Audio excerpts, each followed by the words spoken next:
Hello 18, good news tayo mula sa Japan. Japan music industry is very supportive sa ating SB19 at sa kanta nila dahil gumawa sila ng CD.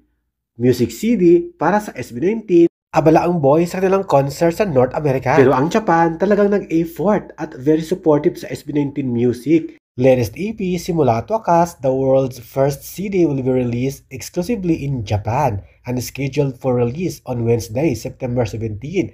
Random photocard at translated na. May translation kaya open ito sa mga Japanese 18 na gustong makinig at manood sa mga music video at mga kanta ng SB19 Boys. Kaya naman maraming salamat Japan at congratulations SB19 at heto nga. Sa Japan Music Chart, real-time ranking number 1 ang EP na Simula at Wakas CD at number 6 naman ang kaya Philip na 7 Cents. O diba?